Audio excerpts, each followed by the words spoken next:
김용천 선생님께서 남북 종교를 통한 천도교 교류의 방향성과 방법론 말씀해 주시겠습니다. 제가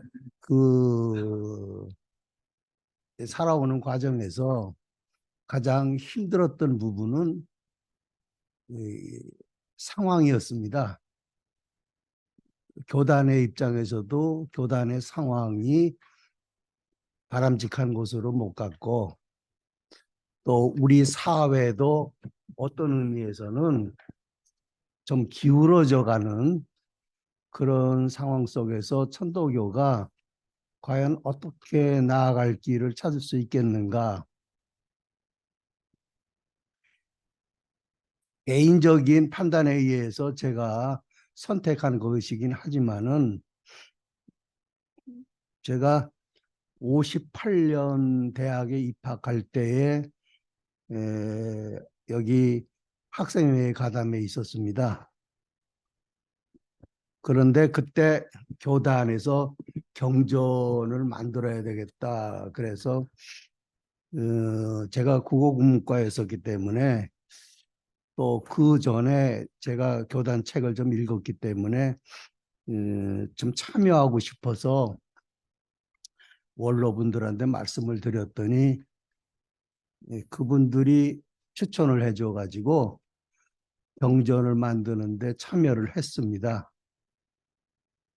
그래서 59년도 2학기부터 61년도 4월 5일 날 이제 배본을 했는데요.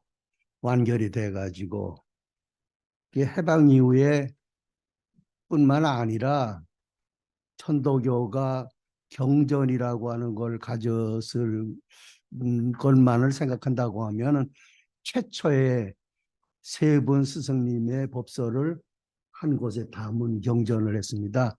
그 전까지는 전부 수은대신사의 그 동경대전과 용담유사만을 경전으로 택했었는데, 61년서부터는 세 분 해월신사와 의암성사의 법설까지 합해가지고 통합경전을 만들었는데, 교단에서는 이걸 삼부경전이라고 자꾸 부르는데, 저는 그 경전을 삼부경전이라고 부르는 걸 바람직하다고 보지 않습니다. 이 경전은 과거에 56년에 나온 천도교 경전과 그 송가 천덕성을 합본한 최초의 경전하고 다릅니다. 이 경전은 전단 일행, 그러니까 전단으로 되어 있는, 그래서 위에서 좌로 나가는 건데 본문이 있고 직해가 있고 주가 있고 이렇게 되어 있습니다. 그런데 제가 이 경전을 교섭편찬위원회에 건의를 해가지고 체제를 아주 바꿔버렸습니다.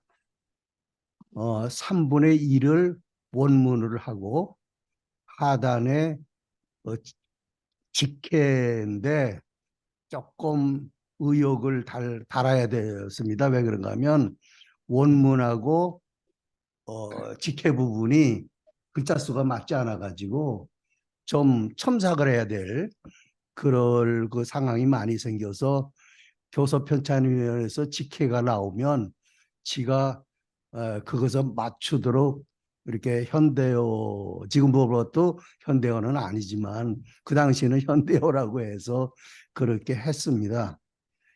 그래서 체제를 바꾸고 교인들이 폭넓게 이해하도록 이렇게 경전을 만들어서 활용을 하는데, 제가 그때 그 일을 하면서 느낀 게 있습니다. 안 되겠다. 천도교가 이런 식으로 가서는 이런 사회적 환경 속에서 절대로 성장할 수 없다. 이게 제가 본 그 당시의 입장이었어요. 종교가 도대체 뭔가, 종교가 어떻게 이해되고 있는가를 책들을 통해서 찾아보기 시작했습니다.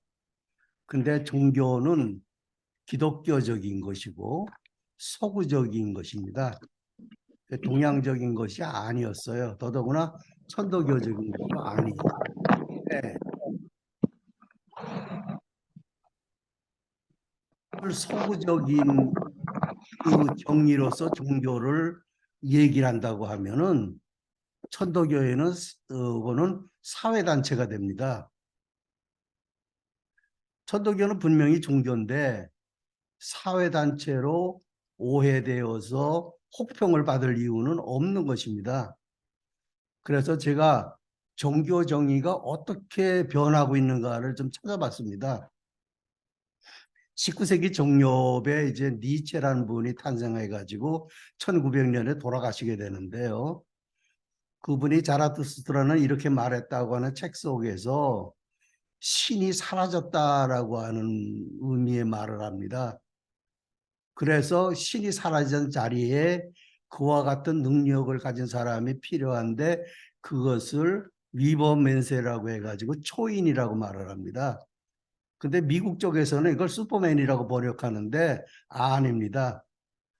아퍼 위에 맨이어야 합니다.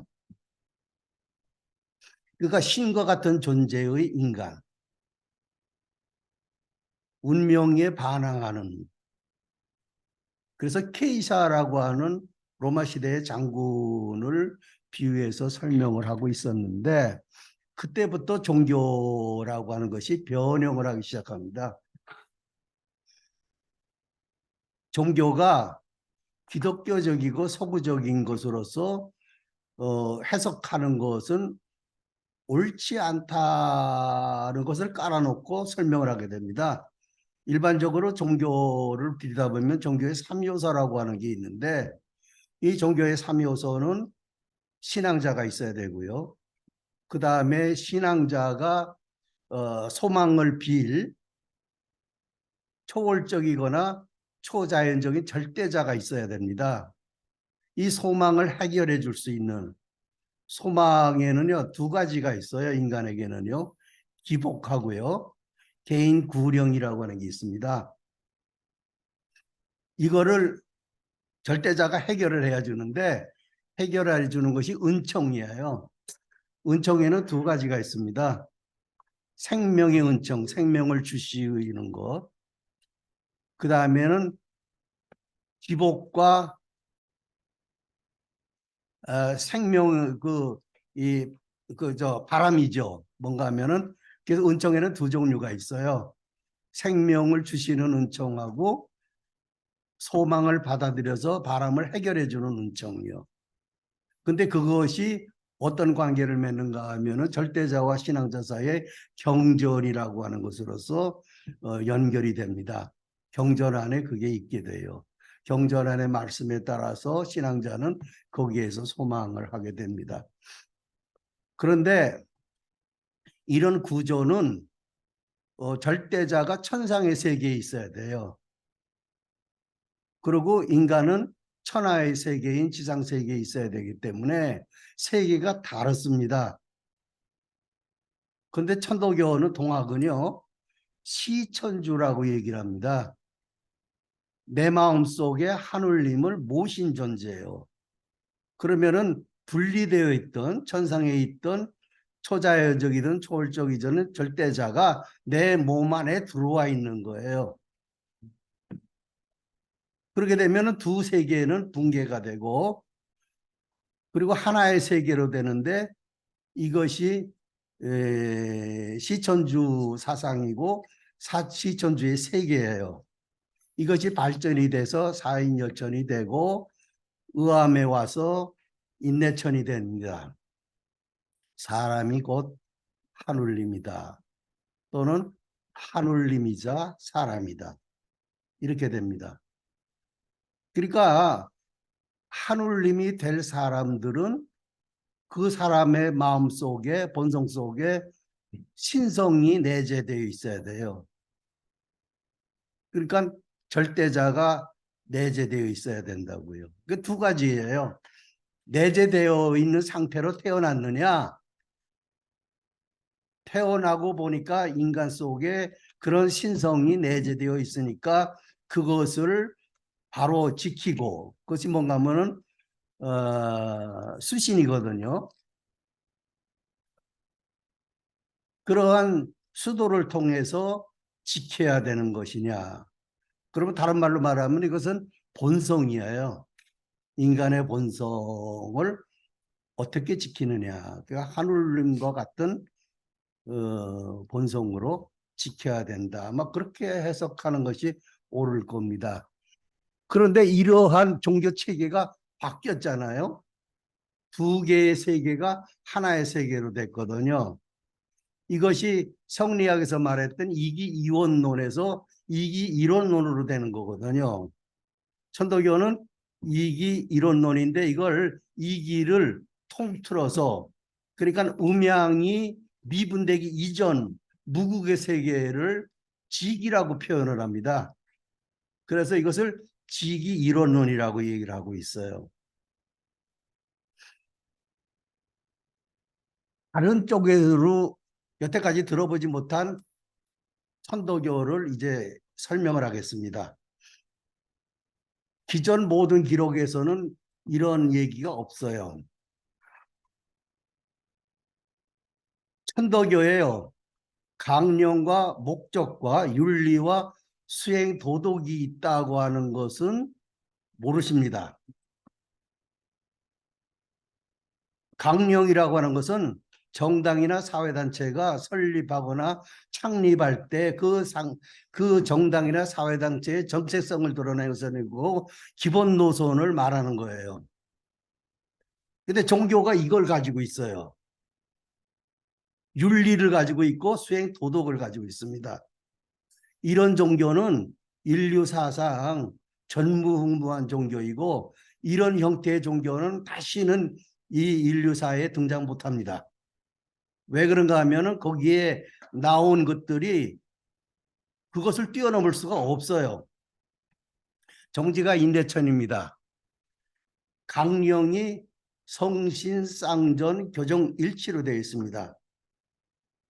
이거를 합성한 언어로서 교정 쌍전이라고 말을 합니다. 이거는 이도나 선생이 1946년에 북한에서 교육자들을 교육시킬 때 프린트본으로 교재로서 만들었던 교정 쌍전이라고 하는 데서부터 출발하게 됩니다. 1930년에 나오면 신인 철학의 수주의라고 하는 그러한 체계도에 있는데 거기 없어요. 그만큼 시대의 변화에 따라서 적응을 했다는 것입니다. 그런데 일반적 종교는요, 교정 분리입니다. 그런데 실제로는 교정 분리라고 해놓고 교정에 지나치게 함몰되어 있어요. 모든 종교들 한번 보세요.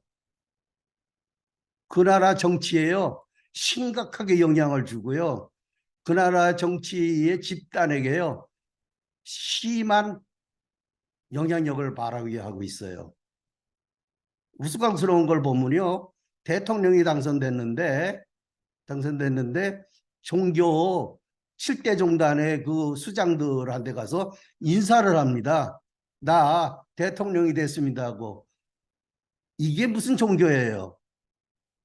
그리고 인사받고 있는 7대 종단의 수장들, 이거 염치 없습니다.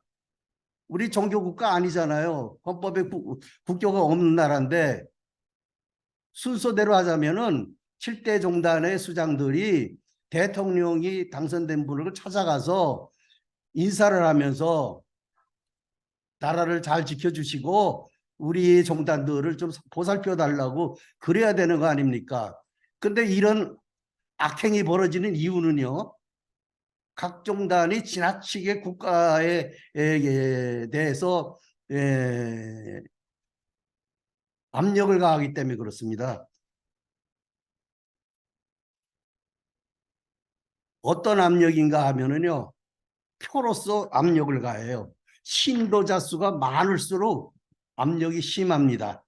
그리고 정치인들은요, 득표를 해야 되기 때문에 그런 종단에요, 말 한마디 못합니다. 그리고 그들의 요구를 다 들어줘야 돼요. 그렇게 해서 성장을 하고 있습니다. 우리나라의 종교는 지금 어떻게 되어 있는가 하면은 미군정이 메가더가 포고령 1호로서 종교 정책을 발표를 했는데 민족 종교를 말살시키고 기독교를 육성하게 돼 있어요. 그리고 이승만 정부는요, 우리가 단독 정부와 신탁 금지를 방지했다고 해서요, 반대했다고 해가지고요, 49년에 정당법에 의해서 천도교 청우당을 해체시켜 버립니다. 천도교는 갈 길이 없어요. 마치 1946년에요. 6년에 그 북한에서 천도교 청우당이 창립이 되고, 그리고 모든 기독교 연맹, 불교 연맹, 천주교 연맹을 다 해체시켜 버리듯이 해체시켜 버렸어요. 천도교 청우당만 남겼습니다. 왜 그런가 하면요, 이런 이유 때문에 그랬어요. 이 동화학계에 계시는 박세준 교수님이요, 이런 글을 쓴 적이 있습니다. 천도교를 중심으로 본 북한 김일성 개인 숭배의 보편성과 특수성이라고 하는 논문을 쓰는데 여기에 초록이에요. 이런 말을 썼습니다. 특히나 소련의 탈스탈린주의의 명령에 탈소련화한 중국, 알바니아, 루마니아, 북한의 경우 그 경향이 심해졌음을 확인했다. 이들 국가는 항일 또는 대독투쟁이라고 하는 대외 항쟁을 개인 숭배의 활용을 공통점이 있고, 북한의 경우 이에 대해 더해가지고 천도교라는 민족주의 종교를 적극적으로 활용한 특수성을 나타났다. 김일성은 천도교가 하늘이 아니라 사람을 중시한다는 점과 봉건 사회 제도를 반대한다는 점에서 진보 종교로 봤다. 그는 항일 무장투쟁에 있어서 천도교와 연대하여 큰 성공을 이루기도 했다. 1인 독재를 확립하고 세습 독재를 나아가는데 활용한 주체 사상에도 천도교 사상을 원용하기도 했다. 김일성은 천도교를 이용했을 뿐만 아니라 천도교의 활동을 자신의 업적으로 왜곡하는 것도 서슴지 않았다. 반봉건 반외설을 표방하는 천도교는 김일성의 주체사상을 일원화하는데 많은 교세를 이용하기 위해서는 천도교의 이름을 빌려야 했다. 그 결과 북한에서는 개인 숭배의 특수성의 천도교가 이용된다. 북한에서 개인 숭배의 특수성의 천도교 이용에 관해서는 더 엄밀한 연구가 필요한데 현재 남한의 천도교 측에조차 북한의 자료를 구하기가 쉽지 않은 상황에서 통일이 되거나 자유로운 자료 이용이 가능한 시점에 다시 연구를 하면 보다 풍부하고 자세한 연구 결과물이 나올 수 있을 수 있겠다. 이렇게 얘기하고 있습니다. 천도교가 다른 종교하고 다름으로써 사회 단체처럼 오해를 받고 혹평을 받는다고 얘기를 했었는데, 종교는 어떻게 변하는가 하면 이렇게 변합니다. 기복과 개인 구령을 추구하는 종교를 표층 종교라고 합니다. 그리고 인간의 본성을 추구하고 요즘으로 말하면은 인간 중심주의 이 사상을 바탕으로 하는 종교를 신층 종교라고 분류하고 있습니다. 이것은 2000년대 들어와서부터 서구의 종교학자들로부터 분류하기 시작해가지고 오강남 교수가 2000년 5년 그 무렵부터 한국에서 강의를 하면서 얘기하기 시작한 겁니다. 또 서울대학교 종교학과의 일부 교수들은 이 신층 종교와 표층 종교를 분류해서 종교를 보는 시각을 바꾸고 있는 상황이기도 합니다. 지금 여하튼 어떻게 보든 천도교는 과거의 기성종교, 외래종교하고는 다른 종교 형식의 구조를 가지고 있습니다.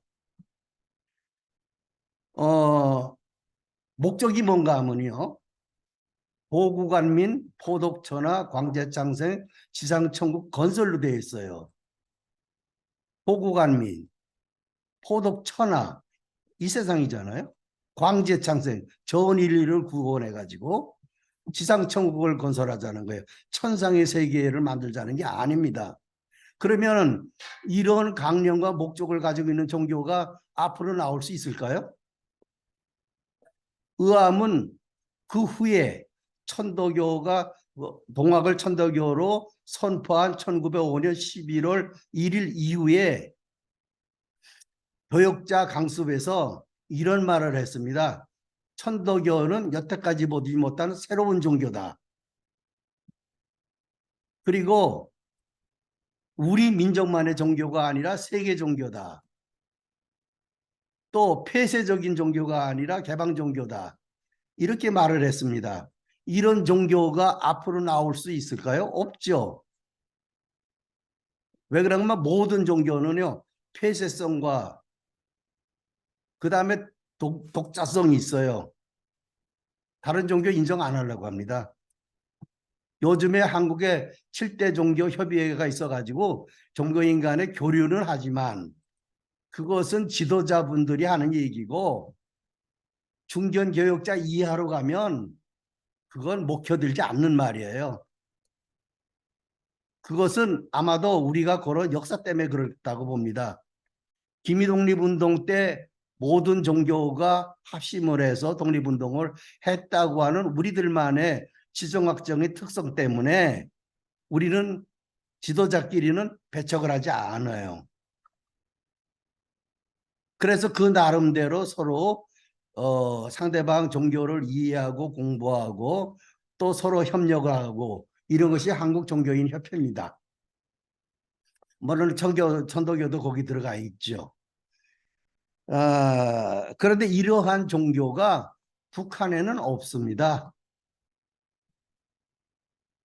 북한은 1958년에 김다련이라고 하는 사람이 천도교 청무당 위원장이었었는데요.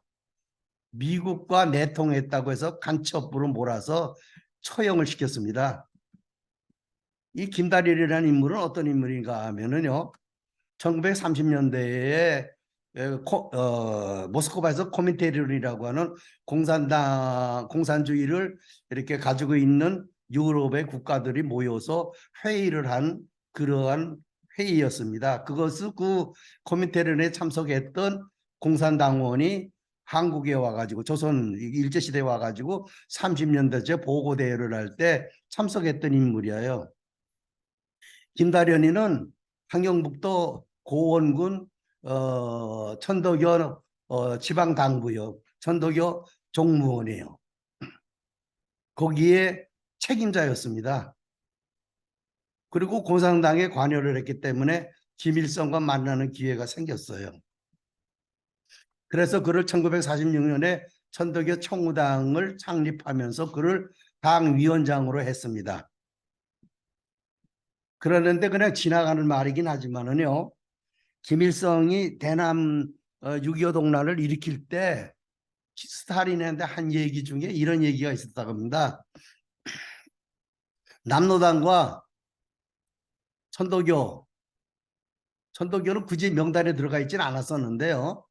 남로당의 박헌영이 얘기를 하기를 대남 침략을 하게 되면 6.25 동란을 일으키게 되면은 50만 명이 환영할 것이다. 남조선에는 노동당원이 50만 명이 있다라고 얘기했다고 합니다. 정확한 기록은 아닌데 전해오는 얘기입니다.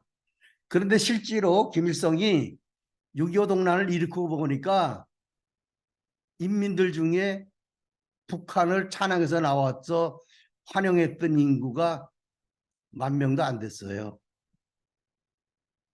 그냥 침략을 하니까 마지못해서 나와서 환영할 군중들이 있었을 뿐이에요. 그냥 개별 군중이죠. 집단 군중이 아니로.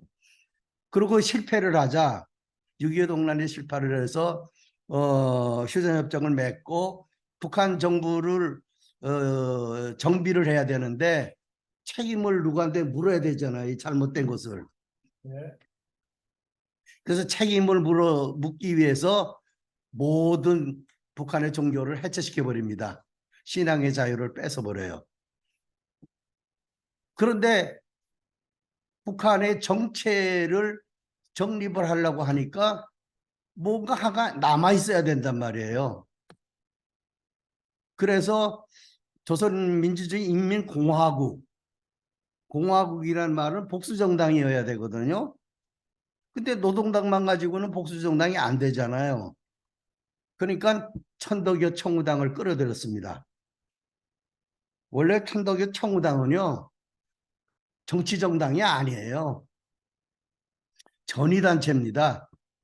전위단체라고 하는 것은 천도교의 교의를 청년들이 앞장서서 대사회적으로 홍보를 하고 선전을 해서 포독 교화를 하기 위해서 만들어진 단체예요.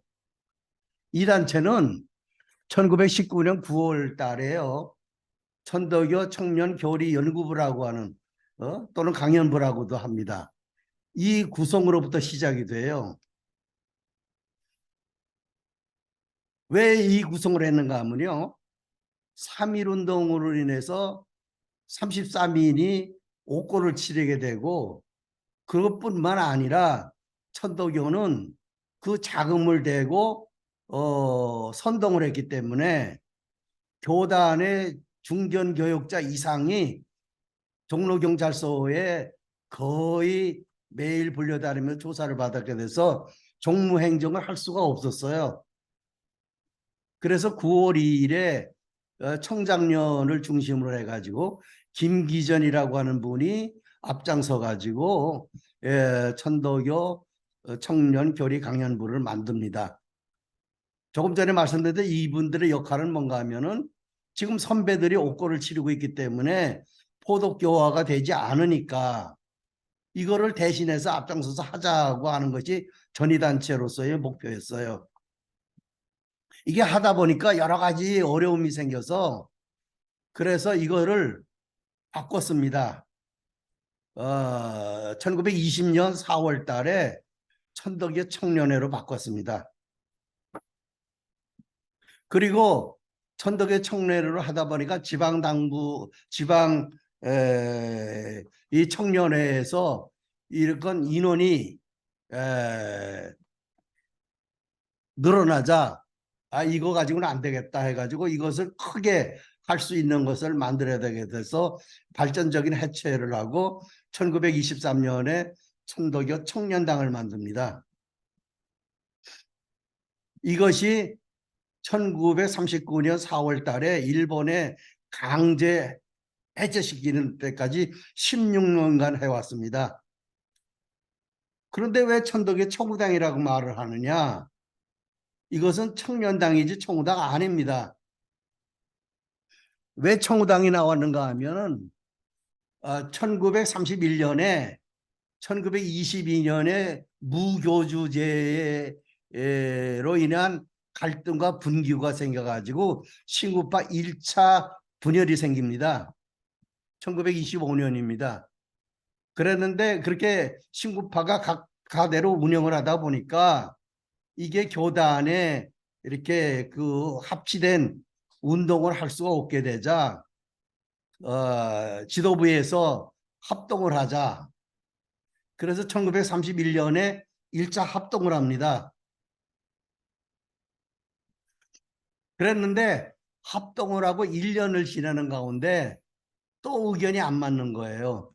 집회풍 선거에서 고루 균등하게 신구파의 교육자가 임명되는 게 아니라 신파 중심으로 임명을 되다 보니까 구파에서 또 불만을 해서 그다음에 2차 분열이 생깁니다. 그런데 31년서부터 32년 사이에 어떤 일이 벌어지는가 하면은 그때의 구파에서는 천덕의 청년 동맹을 이라고 이름으로써 청년 활동을 했어요. 천덕여 청년 동맹. 그리고 신파 쪽에서는 천덕여 청년 당으로 활동을 했거든요.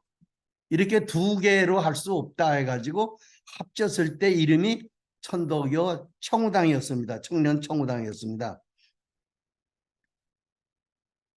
그러니까 1년 썼어요.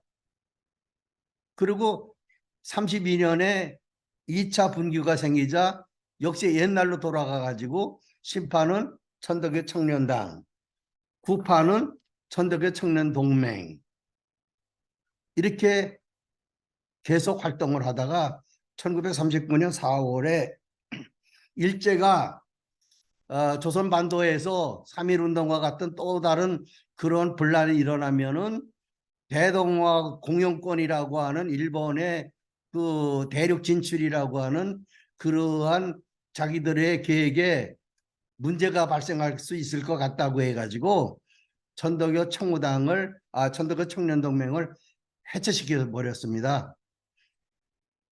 일본은 1931년에 만주 사변을 일으켜가지고 만주를 일본의 손아귀에 넣고서 대륙으로 진출을 했고 그 명분을 대동아 공영권이라고 하는 걸 명분을 세웠습니다. 그것은 뭐냐 대동아시아의 국민들이 하나같이 힘을 합해서 다 같이 잘 살자는 겁니다. 그러나 일본의 야욕은 그런 게 아니에요. 식민지화를 하겠다는 거였거든요. 그것은 태국, 인도까지 뻗쳤습니다. 37년에 청일전쟁을 일중전쟁을 일으켜가지고 7월 달에 일으켰는데 그때부터 45년에 멸망할 때까지요. 약 7년 반 동안에 그들은 중국 대륙과 서남아시아 대륙을 완전히 짓밟아 놨습니다. 그것의 발판이 한국이었습니다. 한국을 먼저 일본의 식민지화를 시켜서 그 바탕으로 해서 전쟁 물자를 각출을 해서 공출을 해가지고 전쟁을 치르기 시작하게 됩니다. 이런 천도교 청년당이 해방이 되자 9월 달에 이응진이라고 하는 사람을 필두로 해서 천도교 청우당이 복원이 됩니다.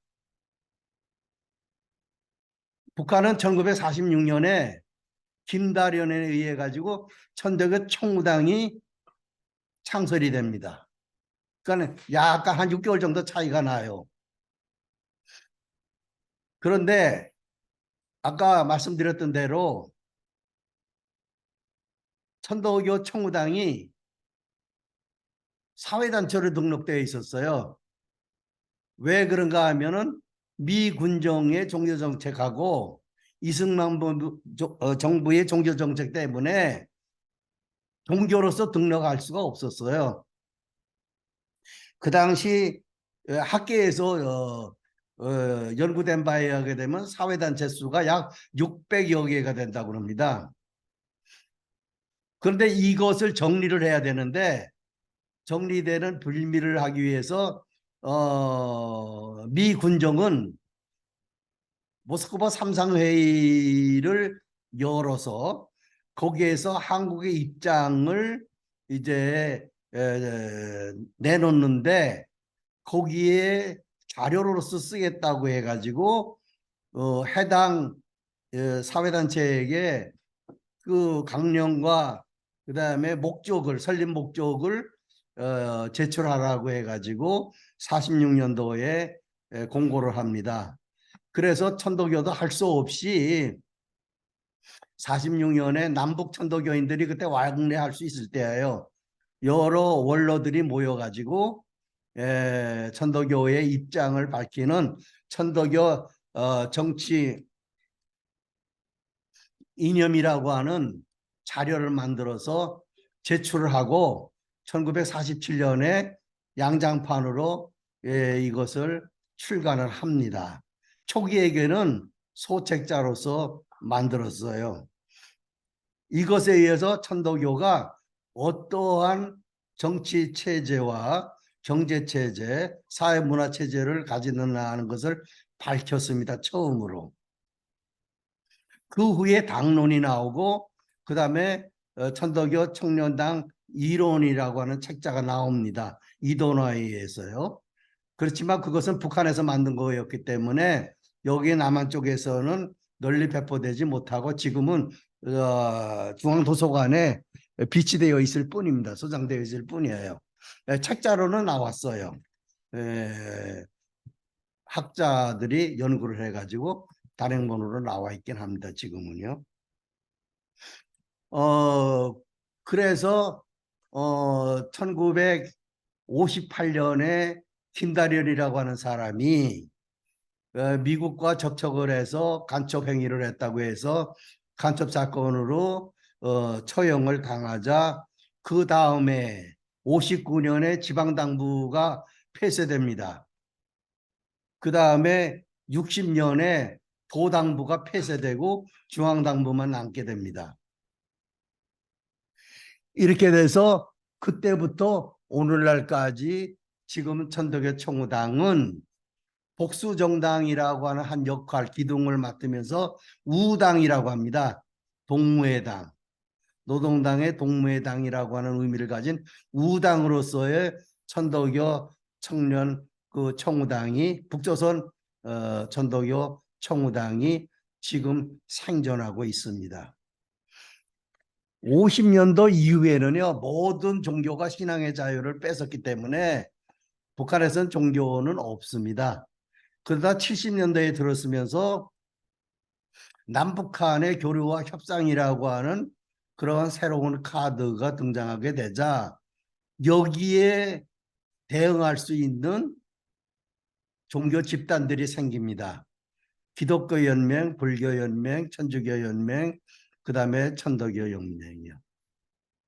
이것은 실존하는 연맹이 아니고 전부 다 노동당원들이 가맹되어 있는 것이고 형식상이기 때문에 그것은 대외 협상 창구로서의 역할을 한 겁니다. 결국 그렇기 때문에 우리는요 30년간 북한과의 교류 협상을 했지만은 우리가 얻은 것은 없습니다. 우리가 지금 북한에 대해서 대충 느끼고 있는 것은요 인권이 없는 인민이 살 수 없는 나라. 좀 구체적으로 들어가게 되면요. 북한 정권의 친북 국가, 그리고 UN, 그리고 북한과 관련 있는 국가들의 지원이 없으면 존재할 수 없는 국가가 된 겁니다. 자체 경제로서는 북한이 유지될 수가 없어요. 그건 누구나 다 잘 압니다.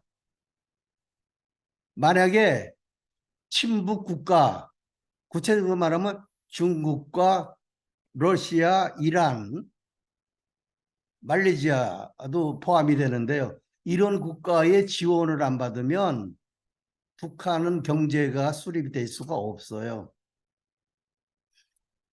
그런 나라이고 두 번째 우리가 느끼는 것은 이런 거죠. 납북어선을 돌려주지 않는 거예요.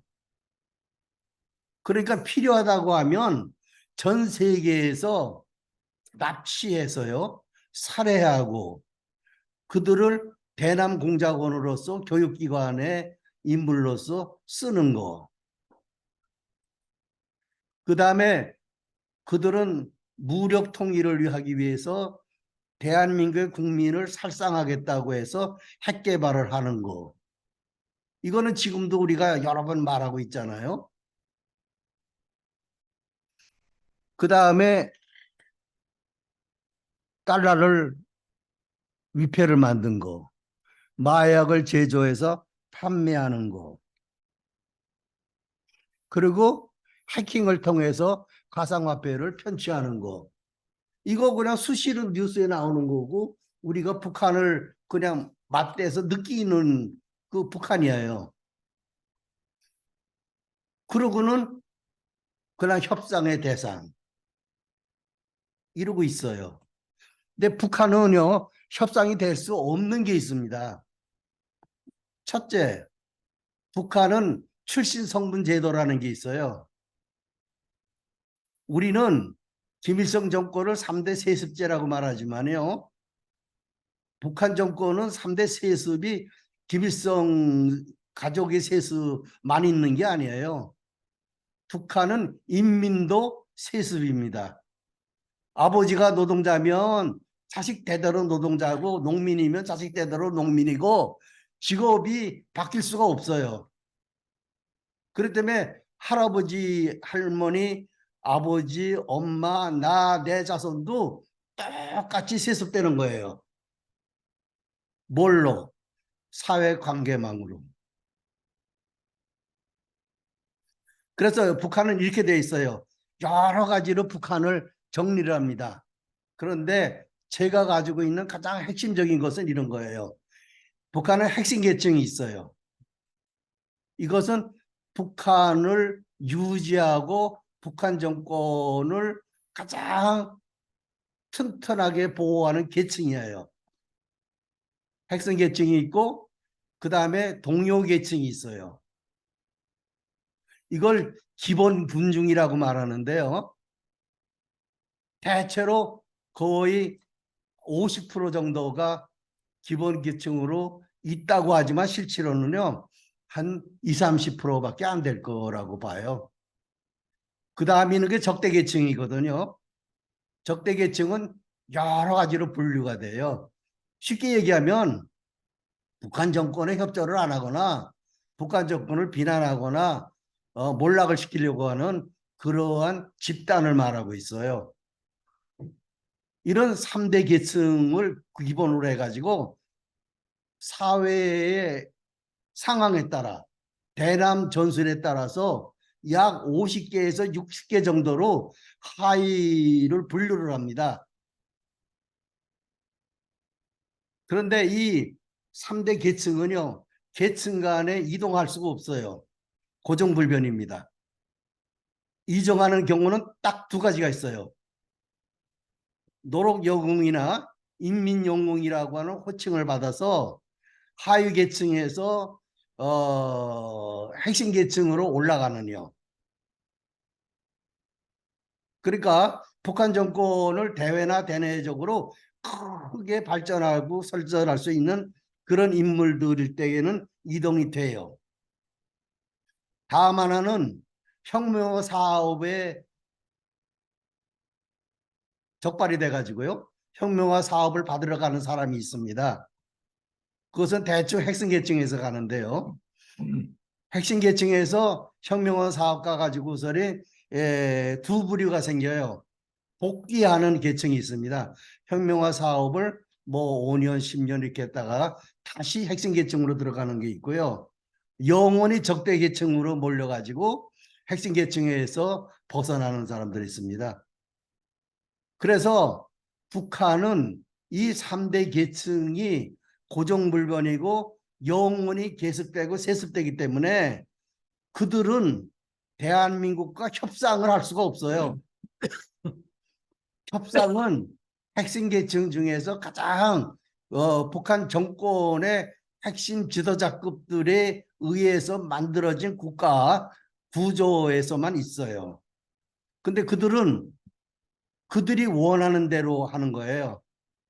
그들은 대한민국과 협상하고 교류를 하지만 그들의 기본은 무력 통일이거든요. 그것은 절대로 변하지 않아요. 여기서 남북에서 얘기하는 남쪽에서 얘기하는 그러한 평화 통일이라고 하는 거 없어요. 그들은 그거 하게 되면 정권이 무너지기 때문에 없어요. 시간이 다 돼가니까. 예.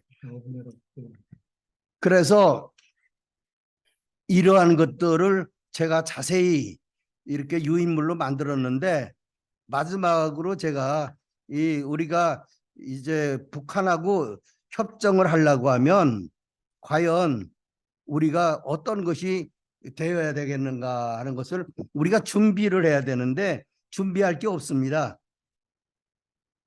왜 그런가 하면 북한이 태도를 변하지 않는 한 그들은 우리와 협상을 해서 필요한 이득만 챙기지, 이득만 챙기고 나면 모든 것은 무효입니다.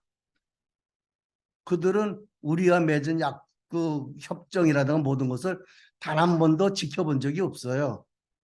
자기에게 유리한 것만 지키고 불리한 거는 절대로 지키지 않습니다. 결국은 우리는 어떤 일이 생기는가 하면은 무슨 일을 해도 과거에 오랫동안 70년대부터 우리가 했고 또는 60년대부터 했다고 보면은 60년간의 북한과의 교류에서 얻어진 것은 현상 유지예요. 아무것도 얻은 게 없어요. 그저 그대로고 북한은 무력 남침을 하기 위해서 여러 가지 수단을 개발하고 있어요. 그런데 우리는 거기에 대응을 못해요. 대응하는 방식에 대해서 긍정적일 때 있고 비판적일 때 있어요. 어떤 정권이 어떻게 할 때는 그것은 긍정적인 것 같다. 이렇게 이야기하고 어떤 정권이 어떤 대북 정책을 쓰게 되면은 굉장히 비난하고 비판을 받고 있는 상태예요.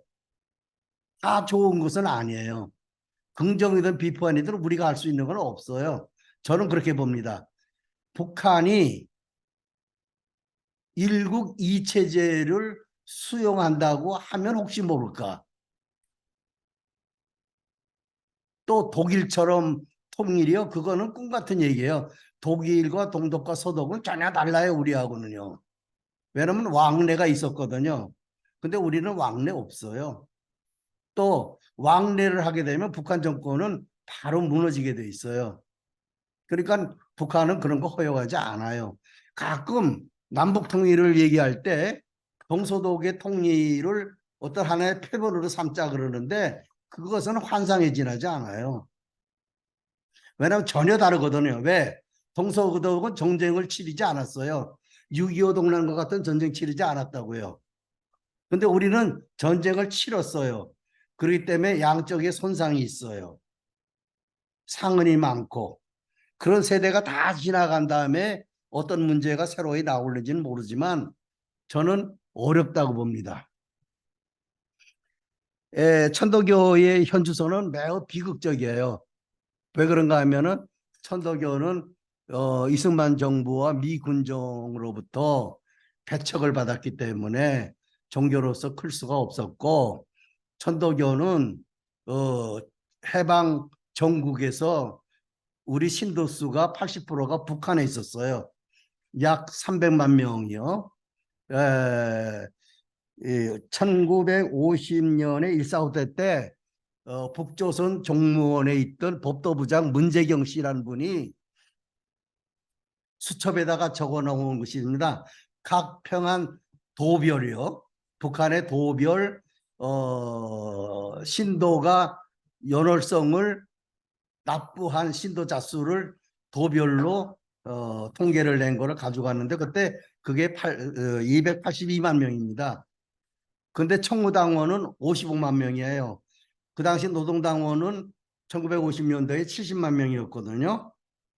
이렇게 해서 320만 명인데 이 연월성을 교인의 의무를 내지 못한 사람을 다 합치게 되면 400만 명이 넘습니다. 그런데 6.25 동란 때 피난민과 그 다음에 반공포로에 의해서 넘어온 것을 약 100만 명으로 추산을 하고 있어요. 천도교인과 청우당원을요. 그러면 북한에 남아있는 것이 200만 명에서 300만 명인데 그것이 10년 안팎에 그러니까 60년대에서 70년대 사이에 다 없어졌어요. 그래서 우리는 근거가 없고 그러한 300만 명이 내던 교인 의무금으로 교단이 운영이 됐었는데 거기서 교인 의무금이 넘어오지 못하니까 우리는 재정이 어려워졌고 그리고 정부가 해체시켜 버렸고 그리고 기독교를 융성시켰고요. 불교는 스스로 정부와의 여러 가지의 협상과 타협으로 인해서 불교는 성장했고요. 그렇게 해서 커다란 대종단이 생겼는데 천도교는 결국은 성장하지 못하게 돼서 오늘에 이르게 됐습니다. 그렇기 때문에 지금 북한이 요구하고 있는 사회단체 교류 협상에서는요. 우리가 내놓을 것이 없어요. 북한 요구에 대응할 게 없어요. 왜냐하면 경제적으로 안 되거든요. 우리는 현재도 그 교무 재정이 부실하기 때문에 여기 자체에서 운영하기도 힘든 형편이기 때문에 북한에 지원할 그런 재정이 없어요. 그들이 요구하는 것이 재정인데요. 없습니다. 이러한 것이 천도교가 당면하고 있는 것이에요.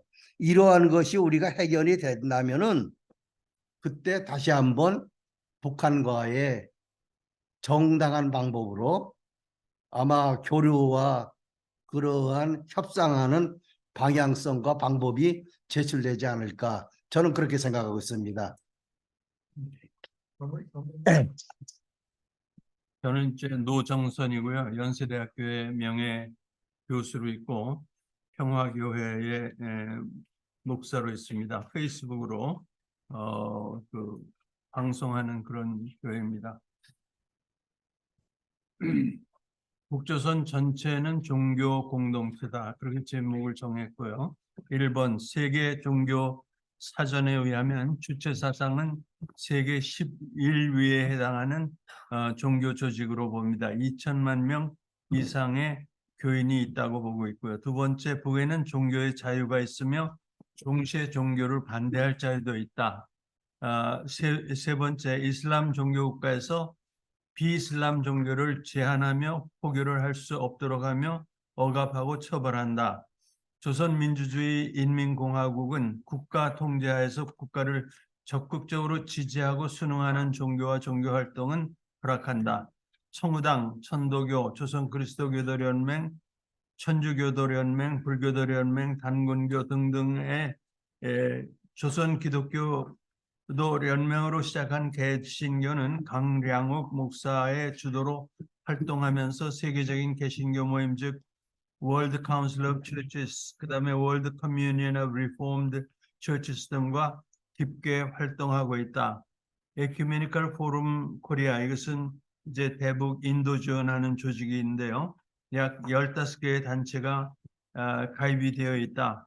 한국기독교 교회협의회 National Council of Churches in Korea, 그리고 National Christian Council of the Churches in Christ USA, 그다음에 Canadian Council of Churches, 그다음에 Methodist Churches in USA, Presbyterian Church USA, Disciple Churches, 그다음에 British Council of Churches 등등이 가입이 되어서 북조선의 인도적인 지원을 해왔습니다.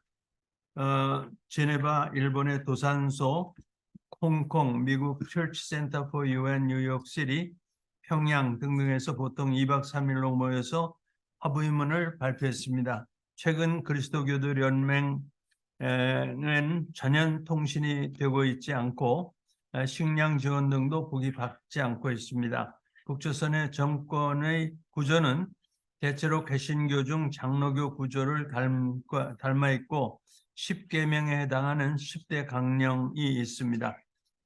네 번째로 반정부 활동을 하는 조직은 제한하고 처벌합니다.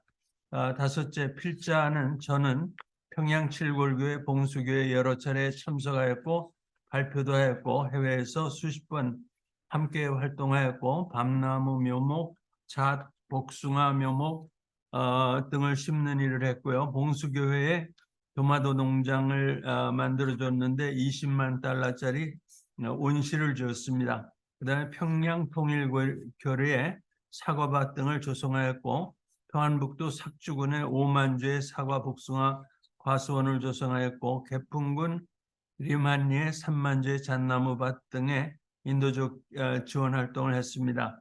이것은 이제 참여 관찰자 방법을 사용했습니다. Participant Observer Theory요.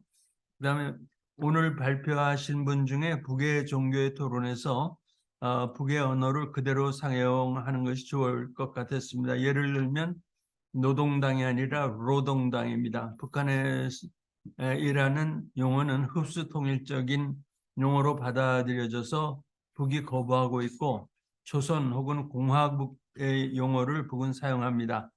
김일성, 김성주는 평양 칠골교회 미국 선교사가 1800년대 말에 시작한 교회인데요.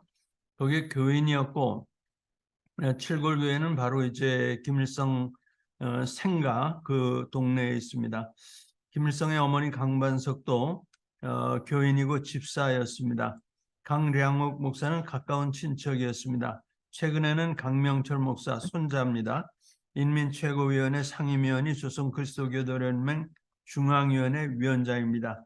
오경우 목사, 백봉일 목사, 그다음에 리성숙 목사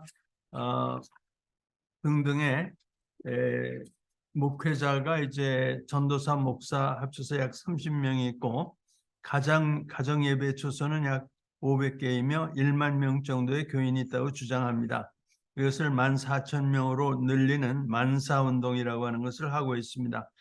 봉숙교회, 칠골교회 교인들은 보통 부모님 가운데 목사님이나 장로님, 권사님의 가정의 자녀들이 지금 나와서 살아 있어서 출석을 하고 있고 성가대나 이제 집사, 장로 역할을 하고 있습니다. 평양과학의대에서는 외국인 교수들이 주일 예배를 드립니다. 개성공단에서는 남한 공장 안에 에베네셀 거기에 교회가 있습니다. 물론 북한 사람들은 북조선 사람들은 참석할 수가 없죠. 평양에는 목사님 사택을 우리 남쪽에 그 주로 개신교 장로교에서 돈을 보내서 최신형으로 지어졌고 엘리베이터도 있고 약 12층짜리 아주 좋은 건물입니다. 그래서 불교도 연맹에서도 이제 남쪽의 조계종이나 이런 곳에 우리도 좀 저런 건물을 만들어 달라 이런 주장을 하고 있고요. 묘향산에 보현사, 이게 서산대사가 있었던 곳이 있고 금강산에도 불교 사찰이 있는데 주로 이제 알려진 것은 뭐 이 2개 정도의 사찰이 그 외국에서 오는 관광객들에게 개방이 되어 있습니다. 스님들은 모두 머리를 기르고 결혼을 한 것 같습니다. 주로 김일성대학교 종교학과 졸업생들이고 조국평화통일위원회 조평통과 긴밀히 협정하는 구조입니다. 조평통은 통일 전선부 아래에 속해 있는 것으로 알려져 있습니다.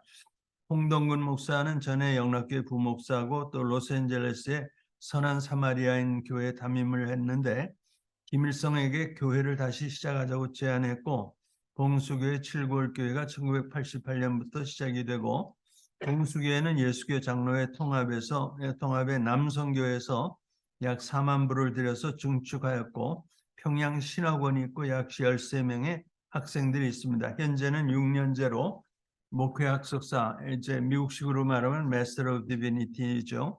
물론 이제 그 이북에서 이런 용어는 쓰지 않습니다. 그다음에 그 위에 2년 정도 하는 신학 석사 Master of Theology 수준을 배출하고 있고 박사과정을 준비 중에 있습니다. 강영선 목사는 돌아가셨습니다마는 구약학 교수고 리춘구 목사 이분도 돌아가셨어요. 네, 기독교 윤리학 교수 이런 식으로 이제 교수진이 여러 명으로 구성이 되어 있고요. 홍동근 목사는 10년간 김일성대학에서 기독교 이해 과목을 강의하였고 주로 민중신학, 해방신학 등을 중심으로 강의하였고 애국 열사능에 모셔져 있습니다. 북조선의 신학은 구약 레위기 25장에 있는 희년의 명령에 따라서 첫째 노예해방, 둘째 비슷한감, 셋째 토지개혁, 물론 무상몰수, 무상분배로 했습니다마는 북의 신학은 인민신학, 저는 이제 이 북의 신학을 인민신학이라고 명명하는데요. 그 민중신학 더하기 인민신학은 통일신학이다 이런 이론을 제가 분석을 해서 발표를 했습니다. 그래서 이제 북의 신학은 기본적으로 해방신학입니다. 라틴 아메리카의 해방신학은 막스주의를 틀로 삼고 있으나 조선 그리스도교 연맹은 막스주의를 배제하고 주체사상 중심으로 구성되어 있고 신구약 성서가 평양에서 출판되어 있고 무리관 목사와 천주교의 번역으로 공동 번역 성서를 수정한 것입니다. 예를 들면 수령을 두령이라고 번역하고 원수를 원수라고 수정했습니다. 원수는 북에서는 김일성이고 수령도 김일성인 까닭입니다. 그 종교인의 역할 부분에서 우리가 할 수 있는 게 무엇인가? 북의 종교와 긴밀하게 협력하고 지원하고 부로부터 배우기도 하는 것이 좋습니다. 남한에서는 남한 성서를 출판해서 북에 전달할 필요가 없습니다. 이미 말씀드렸지만은 북한의 용어가 다르고 북에서 받아들일 수 없는 용어가 포함이 되어 있기 때문에 남한 성서를 북에 전달할 필요는 없습니다. 북에는 교파가 없습니다. 단일 교파로 되어 있고 교파를 만들 생각도 없습니다. 뭐 침례교, 장로교, 무슨 감리교 이런 것을 만들 생각이 전혀 없습니다. 모든 여성을 다 목사로 안수하겠다고 하는 것이 목표입니다. 그래서 지금까지는 리성숙 목사가 있었는데 얼마 전에 이제 은퇴를 했습니다만 역시 목사입니다. 그래 여성 전원이 목사 안수를 받게 되면 세계 그 개신교나 여기 역사에서 최초가 될 수 있다고 생각합니다. 이상입니다. 우리 노정선 교수님이 이제 사회자로서 기존의 세계 논문을 읽고 연세대학에서 이제 신학대학 교수로서 종교학을 이제 평생 하셨기 때문에 그런데 이 기존의 논문이 뭐 우리 정진호 선생 같은 분은 이 논문이 좀 늦게 와고 또 파일이 커가지고 네, 뭐 우리가 이메일로 네, 또 그 카톡에 이렇게 띄울 수가 없는 이런 네. 상황에 대해서 제대로 저도 뭐 보지도 못했는데 그래서 노 교수님께서 이제 기존에 두 개 논문을 다 읽고 생각하시는 그런 이제 토론문을 이제 대신하는 그런 지금 자리가 된 것 같습니다. 여러분들이 이제 들어서 아시겠습니다만은 아주 저는 아까 정진호 교수님이 영어도 잘하고 네. 또 이 이제 생각이 아주 그 애국심이 철저하고 네. 또 우리가 서학 기독교를 네. 두고도 우리 그야말로 아까 민중신학, 해방신학, 네. 통일신학적 차원에서 이 네. 기독교를 보고 있기 때문에 그런 점은 우리가 참고도 하고 배울 점이다. 우리가 이 평화공존, 평화통일로 나아가는데 서학에 우리가 배울 점이다. 이런 측면에서 이 시대에 우사 김규식 박사 같은 네. 그런 그 좌우합작으로서 그런 공부도 했고 또 그런 역할을 해서 우리가 강의나 하고 뭐 이렇게 청년 교육은 일종할 게 아니고 통일운동을 직접 하자. 내가 그런 격려 겸해서 내가 이제 코멘트를 했는데 그런데 오늘 김용천 교수 동덕님이 제가 이 동민회 상임위장을 맡은 것을 두고 저 나름대로 왜 생각이 없겠습니까? 저는 이 동아혁명 또 천도교를 하는 사람들은 적어도 그 이념, 사상, 글로선이 한 중도 저는 좌정도, 중도 진보 정도는 가야 저는 좌우합작, 남북협상으로서 우리가 이 시대의 동학 사상의 재조명이고 또 천도교의 우리가 아까 이제 교정 상전으로 전위단체로서 역할을 제대로 할 수 있지 않겠는가 그런 측면에서 제가 이제 이 상임위장을 하면서 원래 강좌를 한 번도 빠지지 않고 그러면서 제가 생각하는 그런 사상 어떤 그 기조 어떤 그런 입장을 가지고 강사를 초청해 왔고 오늘 역시 이제 마찬가지인데 그런데 우리 김용천 우리 동덕님은 다 들어서 아시다시피 아주 그 체험 북에서 실제로 경험한 그런 그 마크시즘 또는 뭐 공산주의 그 실상을 이제 체험을 했기 때문에 그런 시각에서 천도교, 청우당 또 종교 일반에 관해서 이야기를 해 주었습니다. 그런데 북에 대해서 우리가 제대로 공부한 사람도 오늘 김창인 교수나 정진호 교수처럼 그런 우리가 민중신학, 그런 인민신학, 북을 우리가 내재적 조건, 비판만 하지 말고 부동존의적 접근을 해서 어차피 우리가 평화공존, 여기 뭐 저는 삼통실현을 표방해서 간다면은 그런 접근을 하지 않고 어떻게 우리가 대화를 할 수 있겠습니까? 근데 그런 의미에서 강사 선정 한 사람 한 사람 중요한데 청우당 북의 천도교를 제대로 아는 분이 없어요. 우리 김창현 선생이 북에 대한 전문가지만은 같은 가시면 북의 종교, 청우당 이렇게 연결시켜서 발표해주면 더없이 좋겠습니다만은 거기에 대한 또 전공이 다르다 보니까 이해가 부족합니다.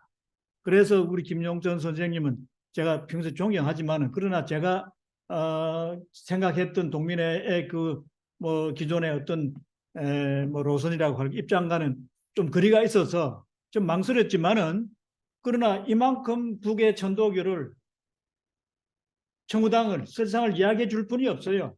그래서 우리가 이 반면교사 타산지석으로 우리가 북의 천도교 청구당에 대해서 이해를 할 수 있는 그런 우리가 접근이 됐으면 좋겠다 싶어서 초청한 것입니다. 그런 면에서 여기 주무를 듣는 분이나 여기 계시는 분들도 왜 평소에 동민의 그런 진보 중도적인 그 입장과 오늘 저렇게 극우 반공 반복적인 마인드를 가진 사람을 초청했는가 하는 어떤 평가가 나올 수 있는데 그 점을 좀 잘 이해를 해 주셨으면 좋겠다.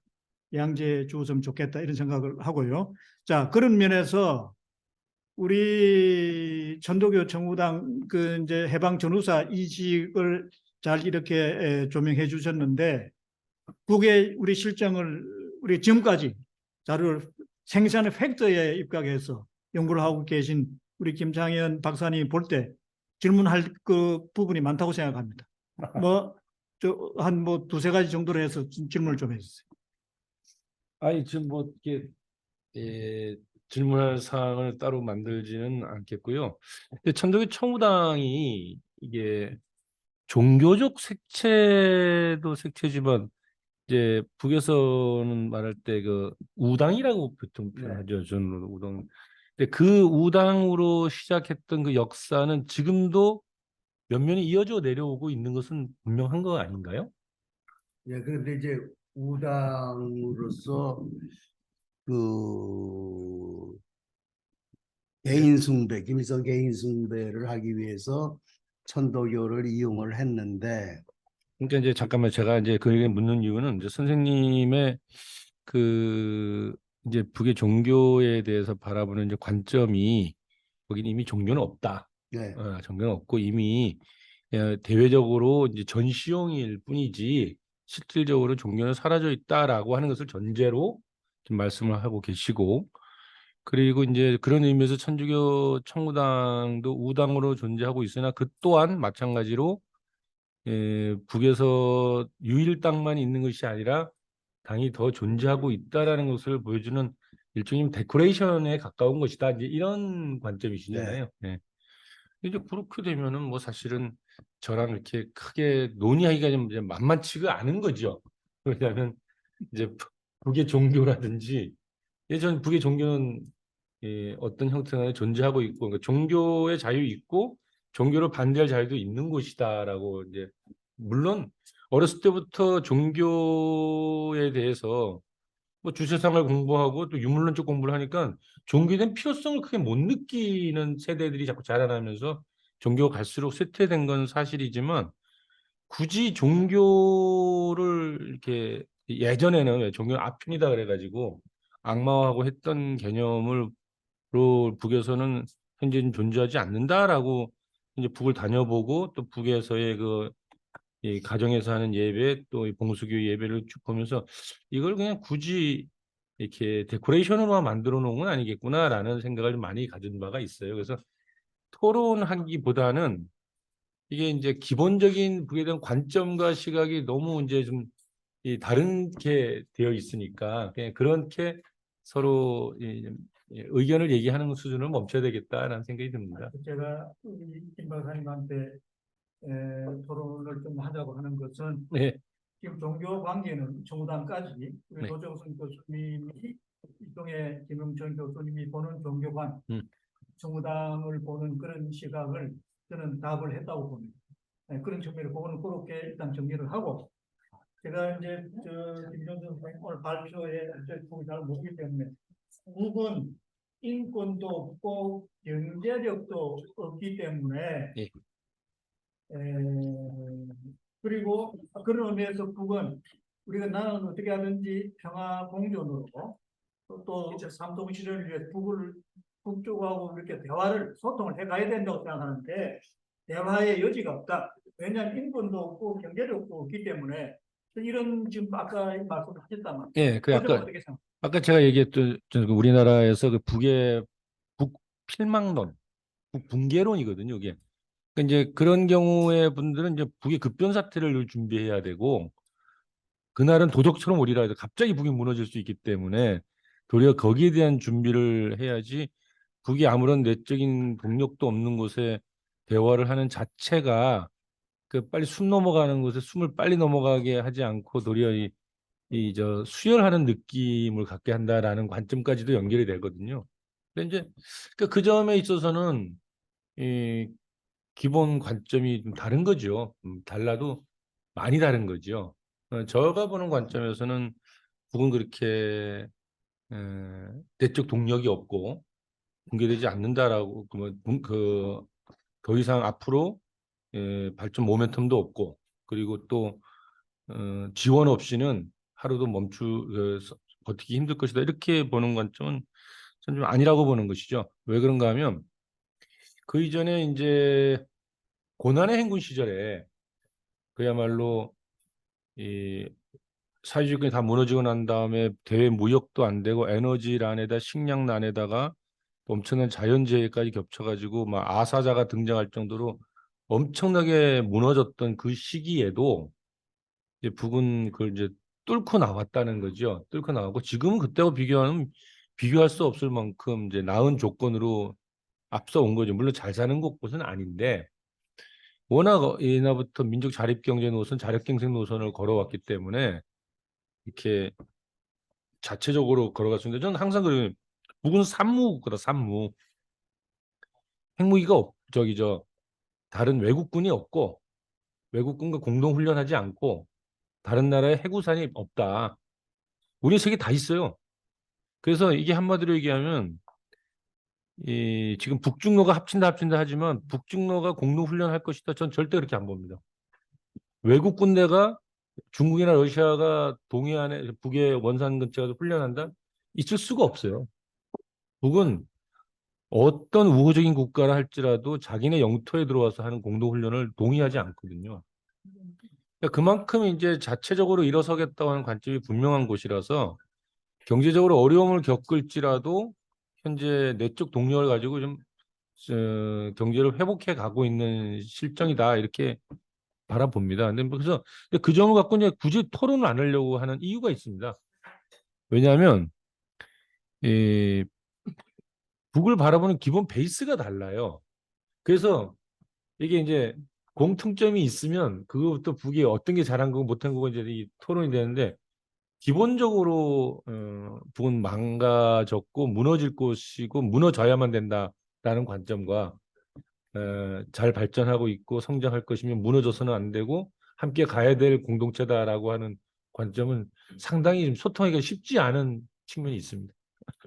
제가 정도 질문을 할 게 있는데 뭐 하기 전에 우리 방청석에서 오늘 뭐 긴 시간 아주 사람들은 뭐 많이 참석을 안 했습니다만은 아주 밀도 있는 의미 있는 깊은 그런 오늘 토론회가 발표가 됐다고 생각하는데 혹시 우리 플로어에서 질문 있으면 우리 김갑태 선생님 박사님 한 말씀 하세요. 그리고 저는 저 핫산에서 오신 분이 어떻게 이거 봤는지. 지금 제 이야기 할 네, 겁니다. 네. 그 이야기.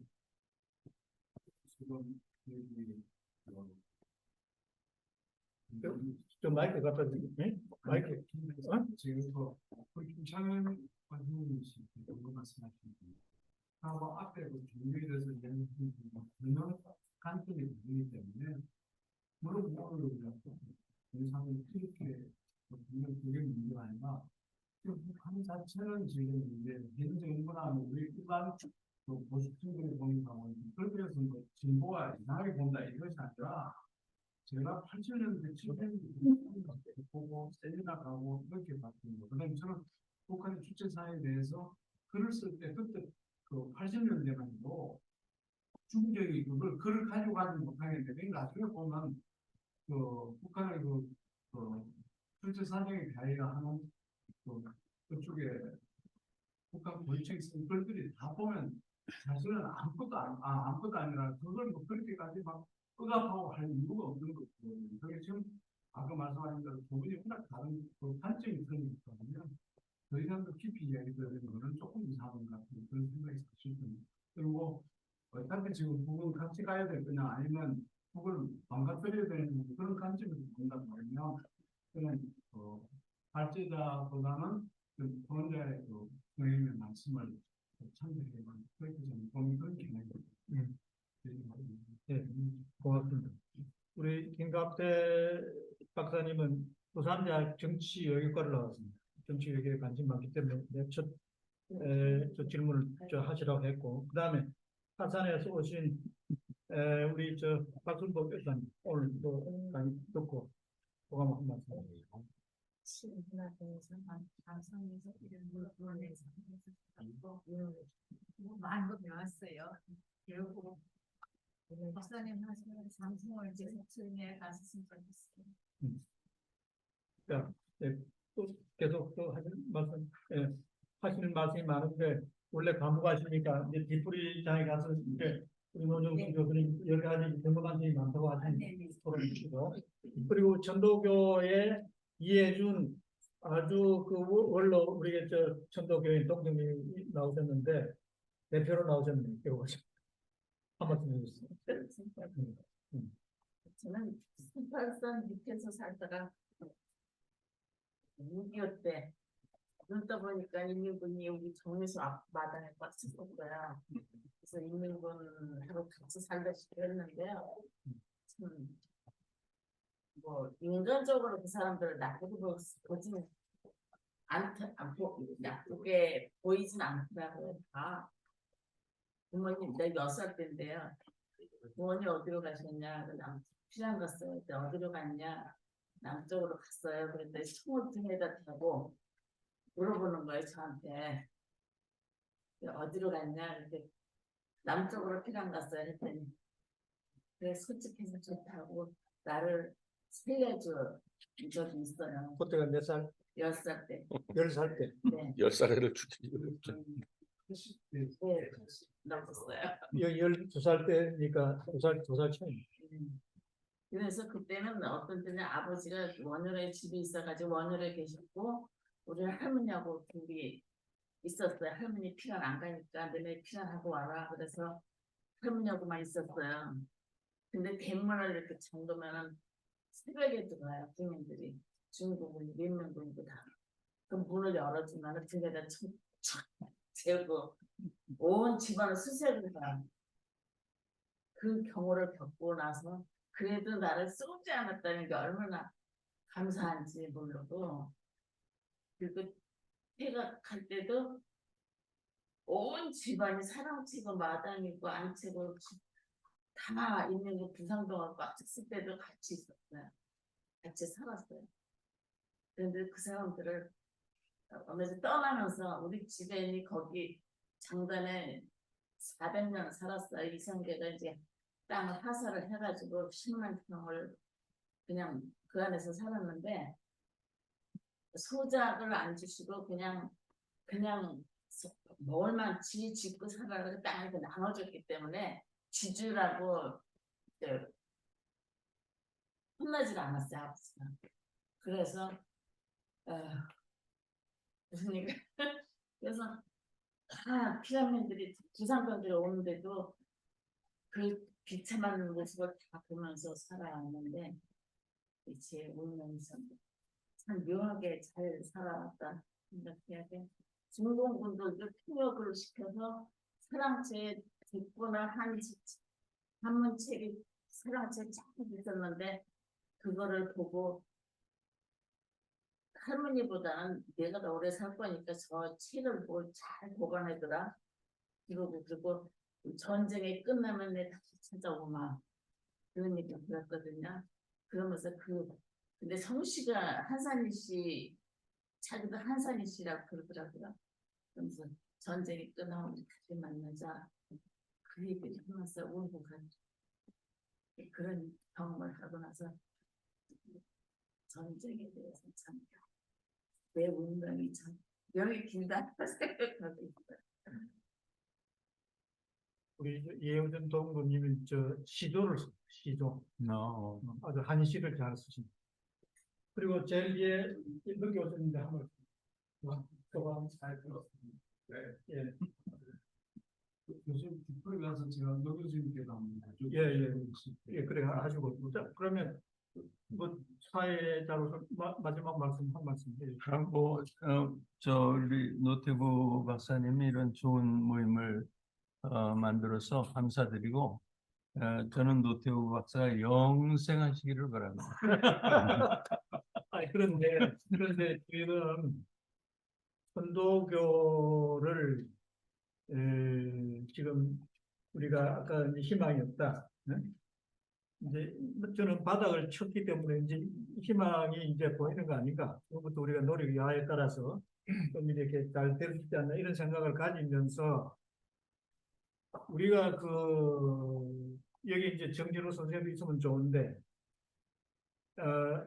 이제 우리가 해방이 되면서 이게 신탁으로 이 분단 우리가 단종으로 가면서 이거를 반대를 우리가 남북의 천도교인들이 앞장서서 안 된다. 우리가 통일을 해야 완전 독립이 된다.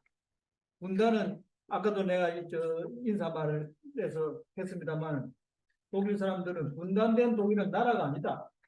이런 이야기 그 사람들이 일찍이 벌써 해왔는데 우리도 백범 선생 같은 분은 통일이 되어야 완전 독립이 된다. 그 단선 단정 끝까지 백범은 참여 안 했잖아요. 그래가지고 암살당하는 그 비운의 운명을 사셨는데 그래서 남북의 천도교인들이 중심이 돼서 제2의 3.1 운동, 3.1 재현운동이죠. 이게 통일운동입니다. 그런데 이 김다리언 씨가 아까 오늘 처음 알았는데 코민테런에 참석할 정도로 아주 코미니스트라고 마르크시스트라고 또 이제 국제 정세가 미소의 냉정부도로 가는데 이게 우리 독립운동을 한다고 성공할 수가 없다. 그런 판단이 들었는지 1948년 3.1절을 계기로 우리가 남북의 천도교인들이 통일을 우리가 반탁 통일로 가는 그런 시위를 3.1 운동을 재현하는 뜻이 되지만 그게 중당 위원장 김다리언이가 김일성하고 가까우니까 모든 상황을 진상을 그대로 고발을 했어. 그래가지고 천도교 지도자를 일망타진이 돼.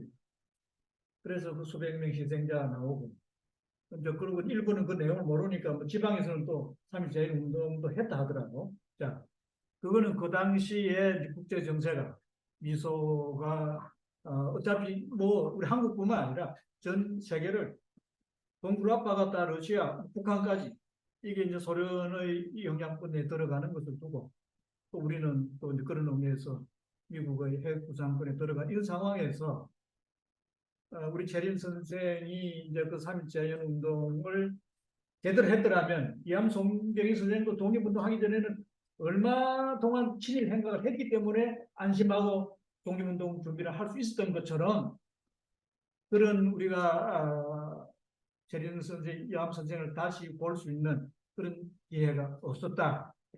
자, 그러면 지금은 북한도 이제 자생력이 생겼고 그때는 완전히 뭐 남이나 북이나 다 괴뢰정부 아닙니까? 하피툴 레짐 미소가 지지하는 사람이 지도자가 되는 거 아니냐고. 왜 북에도 공산주의 지도자 중에 박헌영이 있고 뭐 김두봉 그 기라성 같은 그 공산주의 그 원로들이 얼마든지 있는데 30살 남기단 김성주 거기 일종의 우리 남쪽도 마찬가지지. 서재필 박사 같은 사람은 연구도 잘하고 그러나 민족주의 애국심이 철두철미하기 때문에 미국이 다 배제하는 거예요. 그러니까 파피틀 레짐 미국말 잘 듣는 사람, 그 주권, 자주성 없이 그런 사람이 정치를 한다면 그게 파피틀 레짐 괴뢰 정부지. 자, 그 당시는 힘이 없기 때문에 자주적인 백분 같은 사람이 왜 쓰러지는? 자주적인 우리가 독립할 수 있는 그런 우리가 민족 세력이 구축이 안 돼 있잖아요. 그런데 지금은 남북이 다 우리도 보세요. 경제 뭐 6대 강국이 된 군사력 6대 강국, 경제 10대 강국. 북한도 핵무기를 개발했다 이거예요. 자, 그러면은 지금쯤은 남북이 우리가 같은 동포가 민족이 하나됨으로 해서 우리 이제 영원히 역사적으로도 이제 이런 그 평가를 받게 되는 거고 또 이제 궁극적으로 이제 또 우리가 평화 통일로 가는 것을 두고 우리 지금 동민회 그 확대 회의 이 원탁이 평화 민족 통일로 나아가는 이 원탁 회의가 삼통 실현을 하자고 이런 주장을 내세우는 것을 두고 지금쯤은 북도 나는 반대할 이유가 없다고 생각하는데 그런 측면에서 또 우리가 지난 5월에 우리 노정선 교수님을 단장으로 해서 그 북경에 가서 북쪽 인사들 우리가 만나고 왔잖아. 5시간 진지한 대화를 했는데 이런 이야기를 쭉 다 했습니다. 이 삼동 실험 가는 소책자도 주면서 경청했어요, 그 사람. 아주 그 화기애애한 대화를 우리가 잘 했는데 그런 의미에서 지금 다시 우리가 이런 3.1 우리가 재연운동 이런 우리가 애국심을 갖고 좌우합작 남북협상 노선을 표방하는 삼점 재연운동을 동민회에서 이렇게 표방하고 나서면 지금 남북 대화의 가능성은 아주 부정적으로 보셨는데 그럼에도 불구하고 이런 노력을 하는 것을 두고 어떻게 보시는지 우리 김영수 동생 마지막으로 좀 근본적으로 저는 이제 그 천도교가 기성종교하고 좀 다른 그 방법이 있고 이제 구조 이런 것들이 있기 때문에 천도교 입장에서는 북한이 변하지 않으면 우리는 헛수고할 거라고 하는 것을 저는 그렇게 생각을 하고 있어요. 왜냐하면 북한이 지금 체제로서는 변화할 수가 없거든요. 그런데 이제 우리가 두 가지 측면이겠죠. 정부 쪽하고 사회 쪽에서 북한을 어떻게 지원하고 어떻게 변하게 만들 거냐 하는 거는 저는 예측할 수가 없어요. 왜냐하면 지금 기독교나 불교 쪽에서는 상당 부분 북한과 연결되어 있거든요. 그리고 많은 자금을 투자해 가지고 거기에 이제 그 전처기지라고 할 수 있겠죠. 앞으로 이제 남북 통일이 되면 이제 그 교단들이 이제 과거에 그 해방 전후로 이제 북한의 그 교인들이 많거든요. 이제 그런 것을 이제 재건할 수 있는 그런 여지는 있을는지 모르겠는데 천도교는 그런 여지가 없어요. 왜 그런가 하면 지금 재정이 없거든요. 그리고 국가도 내버린 지 오래됐고 지금 뭐 천도교를 지원할 형편이 못 돼요. 또 아마 어떤 정권이 있어도 지금 기독교나 불교나 천주교를 지원하는 것처럼요. 그렇게 지원 못할 겁니다. 왜냐하면 직접 종교에는 지원 안 해도 그 종단들이 운영하고 있는 여러 사업들에게 지원해주고 있거든요. 알겠습니다. 아까 예. 하신 이야기. 근데 이제 근데 천도교에서는 그런 지원을 받지 못하니까 차생적으로도 재정이 없는데 국가도 지원을 안 해주고 그러면 우리가 지금 무슨 자원으로 우리 현상 지금에 있는 이것을 유지할 수 있겠어요? 없죠. 그것은 1968년에서 72년까지 우리가 문공부에 100만 명의 교인과 14,000명의 교육자 그리고 150개소의 교구가 있다고 하는 걸 보고를 했었는데 2009년에 인구조사에서 어떻게 나왔는가 하면은 교인 수가 10만 명이 안 나왔어요. 결국 그게 뭐였겠어요? 그 자멸한 거죠.